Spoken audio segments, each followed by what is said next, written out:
All right. Thanks for joining this panel discussion.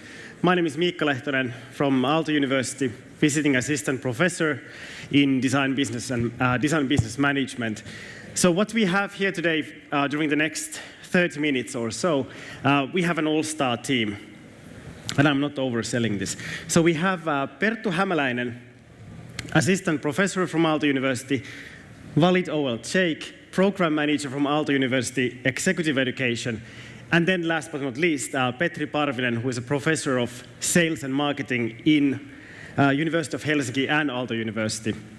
So what we're going to talk about today is we're going to shed light on some cases that my colleagues have done with regards to industry and academia collaboration. And then afterwards, we're going to have a discussion on like where do we go next and how to get you guys excited about working with us or our colleagues. So enjoy the ride. And Perttu. Oh, yeah, sorry. Okay, first of all, it's great that we have some people here, because when you think about university context, it's a bit funny or boring, but we think it's very, very important. I think the presentation before this one was a good example that education is important to move forward and so on. So the way we do it in many ways in Aalto University, so I will explain how we do it a little bit via the game executive program. So if you think about executive education, the first thing that comes to your mind is for example, MBA or executive MBA. The game executive is a small open enrollment program, which is 1 week, and it's aimed for managers, directors, executives in the gaming industry, and it's been running since 2014, and we wouldn't be able to do it without the support of the industry in Finland, without IGDA, Neo Games, game companies, even service providers like legal firms. So when it comes to me later, I will explain in whatever way I can how we work with them and how important is their role in the industry. For example, we have speakers from the industry, we have company visits, and the impact in the industry, we don't measure it, but we have almost 90 people who have been in the program, who are registered in the program, so I think it's working well. So that's my part.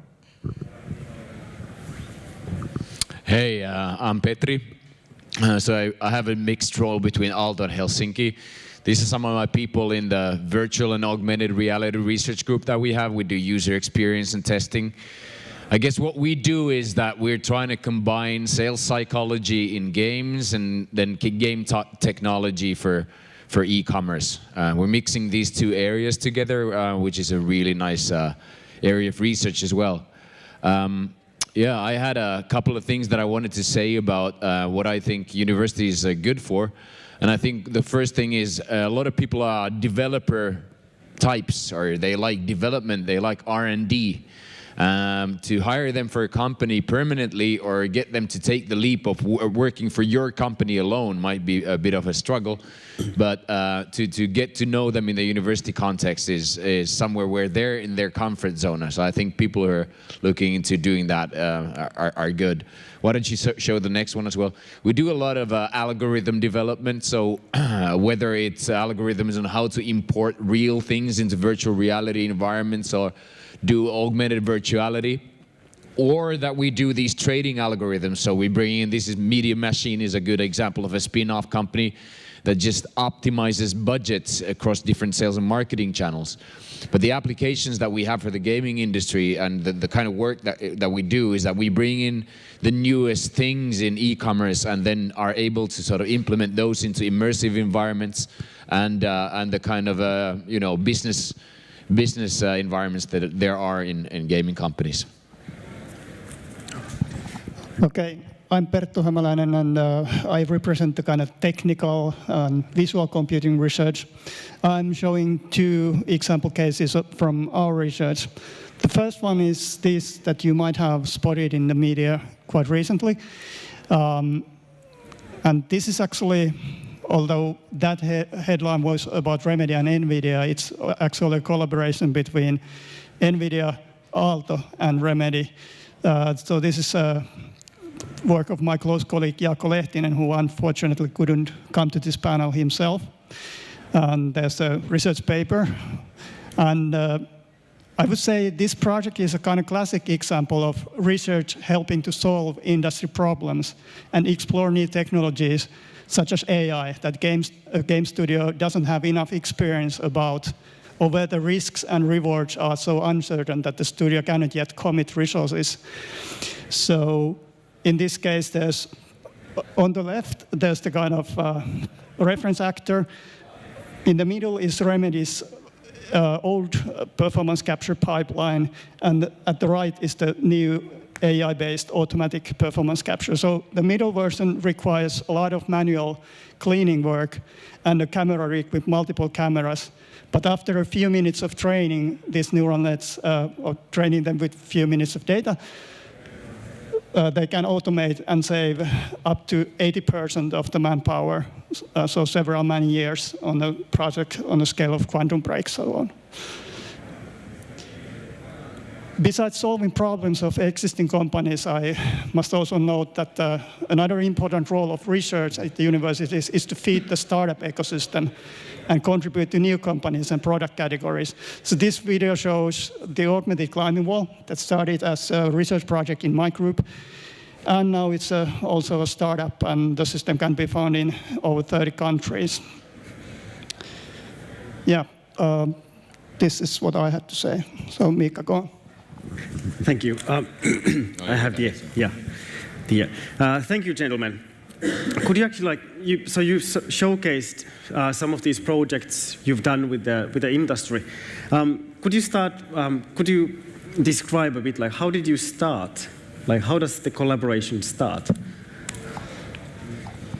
I actually have a good example. When we decided to do the game executive in the beginning, we knew nothing about the industry. We just thought that we have this skill in Finland. We are good at education, and what we did first is we started emailing people, and we got the best people to help us from the industry to build a program for the industry. So we didn't claim that we know everything. We actually did a lot of research, and we were lucky that everyone who read the email actually, well, most of them replied and helped us.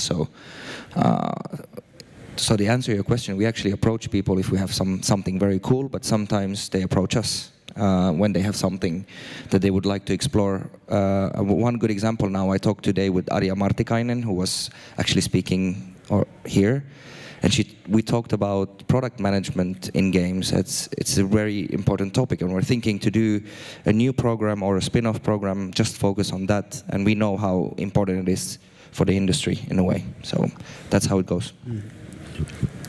Yeah, I think for the companies, it's really important to know what you're looking for inside a university. Universities are big places, and people in there don't know what they're doing themselves. I mean, they can be very. I mean, university people have so many roles, and they're mixed up in so many different kind of scenes.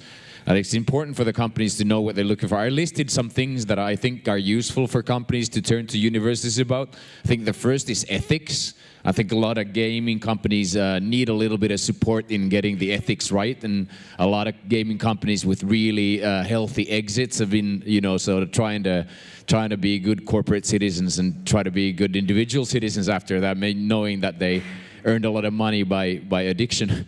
So I think that helps a lot. So you can hire university people to take care of your ethics for you in an objective way, I guess. Psychology, there's a lot of cool psychology out there that's unused by anything, and I think the gaming industry is something that could use a lot more of the psychology, top-notch psychologists that universities have. I mentioned the developer people, so access to the kinds of people who don't want to work for any company, not even a gaming company. One thing is that you can fetch out and look for an entrepreneur. If you want to put together a founding team, or you want to reinforce your core team with somebody who's really trained to be a successful, scalable entrepreneur guy, a girl, somebody who takes care of the business management side of things. We do educate them now, so I guess there are many examples in the gaming industry where there's somebody who's not that game, but takes off a lot of load and stress and still is spirited, is not a sort of a industry or business educated person necessarily, but is a venturing person and comes out of school with those skills. Money, there are different kinds of money, venture capital money, private equity money around universities, and that money is affiliated and wants to be directed through the universities. So if you have a hard time getting money, then get affiliated with a university, try to get your money that way. Loads of deals and big deals that are going through university channels or social channels there. And then cutting edge stuff, right? Like looking into whatever is really cool at the universities and thinking, oh, how could you build on that? Because 99% of the coolest stuff at universities nobody uses, and it's many times the researchers give it out for free. Just that somebody would be, unprejudiced enough to use it. I went to the University of Helsinki and I started touring some of the cutting-edge research teams, and man, the kind of things that they do, gene manipulation, algorithm development, cancer medicine, all kinds of weird things. You couldn't you make spare parts for humans, like. Dudes and dudettes, it's like crazy, and obviously not all of them are related, but I think if you're willing to incorporate some of the super high-tech, high-end research stuff into your gaming company, I think a lot of other companies wouldn't, and they go all, IPR, licensing and property rights and all that shit. Gaming companies don't need to do that. Everything's rolling forward much faster. Researchers would like gaming companies to use their cutting edge stuff that they're developing, researching right now. So, I think that could be a good thing. Yeah, if I might add, one basic tool is basically the master's thesis. So pretty often the industry collaborations simply start by somebody calling me and saying that, hey, I have this problem. And often they might think that it's actually a bigger problem, but then actually things have moved on and there's new technology so that it's actually the right size for a master's thesis. So what I do then, I try to find a new good student, make the match, and then supervise the thesis, and that's how we roll. That's for like a half-a-year project. Yeah, and you make the gaming company. Do you do the gaming industry a service? Because we know that from an HR perspective, whatever industry you do your thesis for, the likelihood of you staying and working and staying in that industry is very high. So just get somebody hoaxed in a gaming kind of a master's thesis, and then that person will, the likelihood of that person working for some gaming company would be very high, actually. Yeah, of course, I also try to kind of go to conferences and participate in round tables and listen to people's problems, like what does the animation industry right now need, and that sort of stuff. We go to Hawaii to a conference called Hawaiian International Conference of System Sciences, which is a university-run thing that's been going on for over 50 years. That's an applied IT conference. Super interesting. The gamification track is the largest now, and that even though it doesn't have anything to do with games as such, because it's a gamification thing, I think a lot of the industries that are present at that applied sciences conferences are well aware of the possibilities of importing games into those industries. So I see a lot of potential there. It's a fun place to go to. So some academic conferences are worth a visit, and not enough companies go there strictly as scholars. You go and you participate, like the paper that you showed. You do participate, then you go to a conference, you have a great time, you meet some new people, you get some new ideas. Maybe they're slightly different from the industry conferences that you have, but they might actually give you some things that don't have a price tag on them, or some new ideas, or new people. Yeah, if I may advertise, there's a conference coming up on human-computer interaction in play, so all kind of new game mechanics and that sort of stuff in Amsterdam. In October, it's called Kai Play, so check that out. Okay, did everyone make a note on that? I don't want to sound too pessimistic here, but just to cover this, what kind of collaboration does not work? Like, has anyone approached you, and Yeah. So I have a very good answer for that. The collaboration that doesn't provide value to one party doesn't work. We need to provide value for both. Of of course, we need to think about how we can do it for us, but we also want that it provide value for the other party that we're working with. For example, when we go visit a company with the game executive, I always think or try to think, how can they benefit from it? Why would they want to organize it? Why would they want to host us in a way? So I always talk openly and try to really create value for them and also for us in a way. So value is very important. I have two examples of projects that don't work. So one is consortia. So you get too many companies and more than one university together. Many EU projects are like this. A lot of research finance people prefer larger consortia and sort of this interdisciplinary thing in between different universities, what have you. And then the separate universities just do their thing and there's no real collaboration ever. You know, that's very common. That's very common. So I'd be very critical towards companies, university research teams and consortia asking for money. They just want to show that they have industry contacts and then they promise something and then they just do their own thing. That's very common, and I think should not be. And the other thing maybe is that if you're looking for, if somebody's not concentrated on something, then it's always a bad sign. I guess very sort of multi-spearheaded research projects, to me, have a very low chance of success. And I always try to say at universities that ultimately, TRDA, so theory, research, development, application. There needs to be an idea on how theory, research, development, application goes all through that process. And if the people can't answer your question about, what's the T behind this R, or what's the D after this R, or what's the A at the end of this T, it's not going to happen. So. Many times this just very exploratory things are not very productive from spending money on it kind of thing. I'm not saying that basic research that doesn't know where it's going is not needed. Of course it is in a modern civil society. But if you want to spend your money wisely, then make sure that your research partners understand TRDA. That's something you can actually tweet. It's tweetable. High degree of tweetability. Perttu, did you have anything to add on? I don't really have much to add. He's only got success. No, well, on my part, I think there haven't been clear failures. What does happen with technological research is that getting the new technology into products will take longer than anticipated. It takes more computing than anticipated and so on. But even those projects have had benefits, for example, educating new people. So those students that did their thesis in those ended up as engine programmers at Remedy, for example. And so, yeah. But I pretty much agree with what you said about consortia and so on.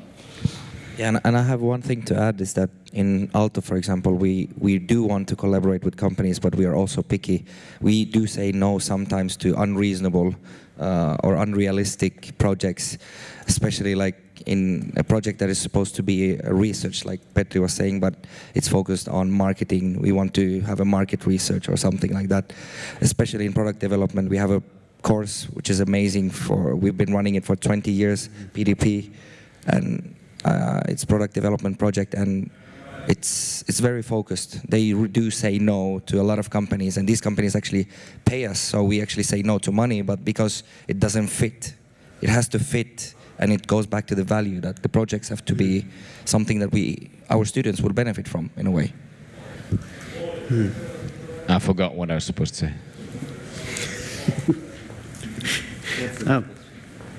So, like, what forms of collaboration does not work? Well, ultimately, I think one of the key things is that when you hire a person like anybody who's in there, just try to get them socialized. I think that's very important, to spend some face time with those people and just make sure that you drink beer or play games or hang out in the same feed or anything, that you just get socialized on a level of the individual. That's very important because the organizations rarely do anything, between each other. So I think that's. What was the last thing you said? You said I was supposed to take it up from what you mentioned about. Yeah. There's nothing wrong with failing. That's right. So if the thing that you're doing something focused, and you're developing a technology, or you're trying to get a thing tested, and then you fail. That's fine, like it is in the gaming industry. That's totally fine. Just like having a setup that the setup actually fails, that sucks. That you just have a kind of a mixed setup which is doomed to fail. That's not okay. But then failure as such, or just being too early or something like that, being able to get, 10% benefit instead of getting 200%, that's fine. No problem with that. People can cope with that really well and then just move on, and it's research. Yeah, and exactly that's why we get government subsidy, so that we can take more risk. It implies we will fail also, but so we are here to help companies take more risk with, for example, the funding shared with Tekes and so on. I think a lot of one thing for gaming companies depends a lot on what level of proficiency or size you're at. But I think the PR that university relations get these days is amazing. And I was at the University of Helsinki new sort of office, which is downtown. And there was a queue of people. I was like, who are these people? 50 people like taking a tour. And they're all communications people. University of Helsinki has 50 communications people, 50. The parliament has 19. They got to do something, right? So they just send out a lot. They organize a lot of events. They send out a lot of press releases, and they blog a lot, and they talk, So all these 40, 50, PR and communications people, they need to have something to write about. So whenever there's something exciting going on, they will. They're yours. So if you get hooked up with these people, it's a very easy and an objective-ish kind of a way to get more publicity for your technology, for your people, for your games, for your companies, for your financing round, for your recruitment needs and stuff like that. Just, come up with an angle and then use the sort of massive headquarter functions that the universities have. Is this time for everything? Do we need to leave time for questions? After that, okay. Okay. All right. I really want to ask this because we don't have enough time to hang out like face to face. What kind of topics are you guys like really, really excited about right now, like within games research? Okay, I'm really excited about. Everybody says like. When we do a lot of research on VR and AR and AV, I always say like, how is this better than an amazing video? It needs to be more touching, it needs to be more storytelling, it needs to be more captivating, it needs to be easier to use, which is the hard part, than an amazing video. I just did a Netflix quality production value kind of a online course on, when was it, like last Monday and Tuesday. A guy flew over from Houston, and we had a crew of 13 people, makeup artists and everybody, grip people. And what we're filming is like a Netflix level of a video, online video kind of thing for education. And I think combining that kind of high-end video production quality with games, it hasn't been seen yet.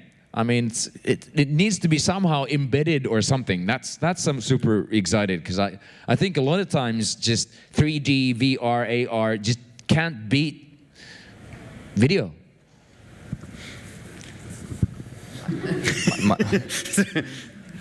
Me first. So I'm biased, but I would say Lauri Järvilehto's talk yesterday really moved me. So I'm really interested in educational games and educational games that are fun and that will change the world. But this has nothing to do with Game Executive, but it's just on a personal level. Yeah, I'm super hyped about the possibilities of AI. So, for example, this, but also because I've had this kind of two tracks, animation technology, then exergames. So exergames are about finding new ways to make people move and be more healthy with technology. And now it seems that the AI is kind of ripe enough for exploiting, utilizing in this context. So right now we, for example, have a new project started about AI virtual coaches for exer games and sports. So because with this kind of bodily simulation, so basically it's about biomechanical simulation and AI. So we can give this embodied, physically based kind of bodies to the avatars so that they understand what it feels in your body when you move, and they can customize movements and design game levels for you based on that knowledge and so on. Thank you, gentlemen. Don't be shy. So we open for questions now? Yes, and can we actually, oh, excuse me. So when Petri was mentioning about numbers like 50, 40, 19, no one leaves before we have 51 questions from the audience. Please ask them. We have 5 minutes for 51 questions. Do you guys have any questions? Yes. Hi. I'm really. So I'm from an investment firm, and we're interested in what we can do to help get some of the amazing research that happens all around the place out in a more digestible format for an audience that might be interested. But I'm curious as to what resources already exist in that vein. So, where are the best places that you know of where we can find out about the amazing research and amazing work that's going on, but not in papers that are quite difficult for regular people like me to read, but in an accessible way? So, in what area specifically, or just generally? Generally, we're from media and entertainment background, but generally. Yeah, so media and entertainment background. I think you need to know a little bit what you're looking for. Like, would you be interested in psychology, or would you be interested in medicine and what have you? And when you do know that, then you can contact the same communications people at the university and not try to reach the professors, because they're not very good at picking up the phone. But they will know at the university communications who's good, but then you need to have some kind of headline. You go like do you have a neural psychology, who's your top-notch psychiatrist, for example? That kind of question. If you ask, they'll be able to answer. So I would go through. I mean, Finland in particular. I don't know about a lot of other. Well, you go to the US, it's very different. You go to London, it's very similar actually. You can actually contact the head offices of a university as long as you have a pinpointed question. If the BBC rings up London School of Economics, they'll do a lot of work for BBC to get a hold of the right person to be able to answer the right questions on live TV. And I think it's very similar here. But then you need to have a sort of a fairly pinpointed thing. If you don't have any specific topic in mind that you can pinpoint, then I guess coming down and spending some time is the only way. Because otherwise, just with the kinds of web pages that people have, just absolutely suck. And the best people are the worst at doing anything online. It's just the people who try to sort of prove that they're something that have great web pages. Other questions? Sorry. Sorry, go ahead. Yeah, I disagree a bit.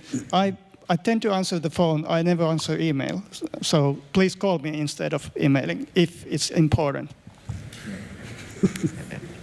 This might not apply to gaming as such. I'm thinking of other areas that could be then related to, sort of more remotely related. Neo Games have a list of all the education institutes that are involved in games, so neogames.fi.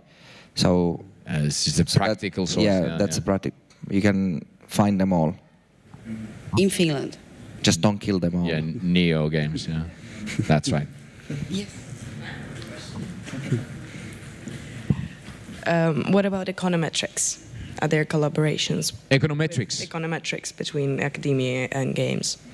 Yeah, that's basically much of the sort of business algorithm development is modern econometrics. It is replacing the kind of econometric, like regression modeling, linear regression ideology. You know, so people shouldn't be taught arithmetic to begin with. They should be taught algorithm and logic at school to be able to come up. So that's my answer. You know, basically, I see so many application areas that are linked to AI and you know, sort of more computer science than business science related fields where the application area is business science. We do a lot of work with pricing, for example. It's great. It works brilliantly. Like, yeah, floating prices, pay what you want prices, dynamic pricing, individualized pricing, value-based pricing. And it's all based on, you know, human-computer interaction studies, AI-related dynamic Bayesian learning algorithms and stuff like that. So. Any other question?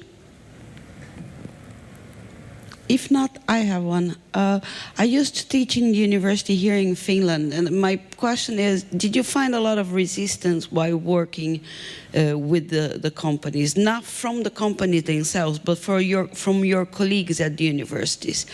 I noticed that there are quite a lot of professors that have been working for a very long time in the university, and they kind of have a fear of the change and how that would affect their work.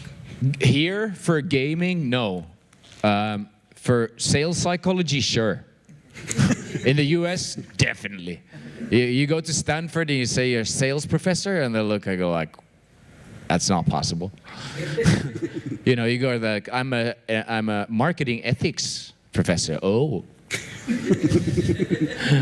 and you know, then they go off campus at 2 p.m. and they all work for Google and Facebook for the rest of the day. So yes, but here no problem. People appreciate the gaming industry, and you know, and I think a lot of like Supercell guys have been really good, open about talking about making billions with addiction, then giving back and stuff like that. So it's a low power distance economy in a small country here. Very few problems. I worked here, so it's only Helsinki. In north of Finland, it's not like that. Oh, okay. I have worked with a few professors who have never taught the gaming industry, but they are so enthusiastic about learning about it, and they have done some extra work. They have done maybe 1,000 hours in the last 3-4 years just to learn about the industry. They met with experts, they did joint sessions or joint content, like co-creation together with people who know about, for example, entrepreneurship or strategy or monetization. And that is the coolest thing. I think your question is very interesting because I think something happened when Rovio and Supercell really succeeded in Finland, like, and they created a revolution, and it's a good revolution. I think there's still more to come, and people are excited to do the gaming education in Finland. I don't know why, but I think we have the biggest density of institutes who are focused on teaching game, like versus the population and all that. So it's super interesting, in my opinion. Okay, and I'll list a couple of topics that were sort of outside of the, you know, the scope of heavy business-to-business industry 5 years ago, but are in the nexus right now. Data management, so big data management. IoT, AI, VR. When you go to the Federation of the Business-to-Business Industries, right, not far away from here, they're all going like, we are investing in these things. So it's actually changed a lot during the past 2 years how the heavy industry is looking at the competencies that the gaming industry has developed. I remember it 5 years ago when they were going like, games this and games that, let's all make paper and pulp and paper and metals and stuff like that. But I think it's changed a lot because they realize that they need to have that to be able to succeed. And some of the heavy industry companies are actually pretty good at IoT globally, which helps a lot with automated things. We have to finish. Yeah. Just last comment. Oh, yeah. So in the last NGS in Kajaani, there have been so many people coming from all over the world in a small place like Kajaani. It's in the middle of nowhere. I've never been there, and I've been in Finland 11 years, but I would have never gone there without the conference. So this shows how interesting this case is. Thank you very much. Thanks, Thank you guys. so much. Thanks. Thank you, guys.